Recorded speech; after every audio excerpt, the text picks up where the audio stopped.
Salut à tous. Aujourd'hui, j'ai une question pour vous. Êtes-vous à 100% en faveur de DevOps ou pensez-vous que dans certaines situations, il vaut mieux choisir la méthode traditionnelle? Gardez votre réponse en tête et on verra ensemble à la fin de cette vidéo où vous en êtes. Nous allons comparer les deux méthodes, traditionnelle et agile. Dans la méthode traditionnelle, on fait tout étape par étape. Imaginez un réalisateur de film. Il filme tout, monte pendant des mois et à la fin seulement il découvre la réaction du public. Cette méthode suit un ordre strict: conception, développement, test et déploiement. À l'inverse, la méthode agile est comme un YouTuber. Il publie des vidéos en continu et ajuste grâce au retour de ses abonnés. L'idée, c'est de lancer des petites versions, obtenir du feedback rapide et s'améliorer en temps réel. DevOps, c'est la collaboration directe entre les équipes développement et exploitation pour améliorer les produits continuellement. Tandis que dans la méthode traditionnelle, chaque équipe travaille séparément, ce qui peut entraîner des retards. Pendant longtemps, une grande muraille séparait les développeurs des opérations. Nous, les devs, créons le code, mais nous n'avons pas une compréhension approfondie de l'infrastructure. Notre objectif est d'innover et de déployer rapidement. Et nous, les Ops, nous nous concentrons sur la stabilité des environnements et de la production. Parfois, cela nous amène à ralentir les déploiements pour garantir que tout fonctionne correctement. Cette muraille existe parce que les devs ne connaissent pas l'infrastructure et les préoccupations des ops. Les devs développent sans se soucier des versions des serveurs, tandis que les ops ne s'adaptent pas toujours à l'agilité des devs. Nous aimerions déployer plus souvent et voir nos innovations en production rapidement. Mais nous devons nous assurer que chaque déploiement est stable et sécurisé, ce qui prend du temps. Pour briser cette muraille, une nouvelle approche est nécessaire, où Dev et Ops travaillent main dans la main pour équilibrer innovation et stabilité. Voici un QCM qui te permettra de tester tes connaissances sur la gestion de projets DevOps versus la méthode en cascade, suivi du corrigé à la fin.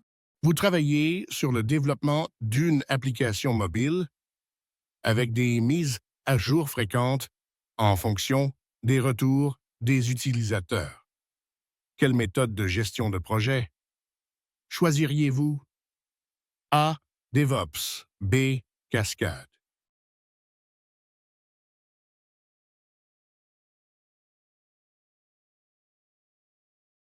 Réponse A. DevOps. Pourquoi? Les applications mobiles nécessitent des mises à jour fréquentes basées sur les retours des utilisateurs. DevOps permet une intégration et un déploiement continu, en ajustant les fonctionnalités rapidement. Vous gérez une plateforme de streaming vidéo qui doit rester constamment disponible et recevoir des optimisations régulières sans interrompre le service. Quelle méthode choisir?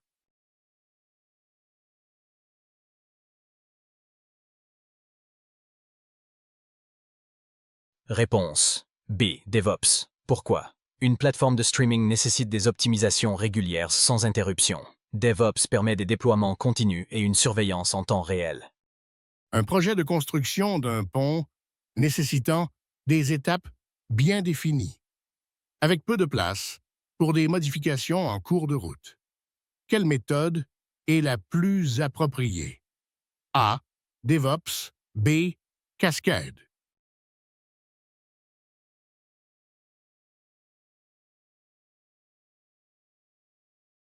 Réponse B. Cascade. Pourquoi? Un projet de construction suit des étapes linéaires bien définies, ce qui rend difficile l'ajout de modifications en cours de route. La méthode en cascade est donc plus adaptée. Le choix entre DevOps et la méthode en cascade dépend donc principalement de la nature du projet, du niveau de risque et de la capacité à intégrer des changements. Pour des projets nécessitant une planification rigide et où les erreurs ne sont pas tolérées, la méthode en cascade reste la plus fiable. Pour des projets où l'adaptabilité et l'amélioration continue sont essentielles, DevOps s'impose comme la solution idéale. Si vous avez aimé cette vidéo, n'oubliez pas de liker, partager et de laisser vos commentaires. Vos retours sont super importants pour nous permettre de nous améliorer et de vous proposer encore plus de contenu qui vous plaît. Merci à tous pour votre soutien et à très bientôt pour de nouvelles vidéos.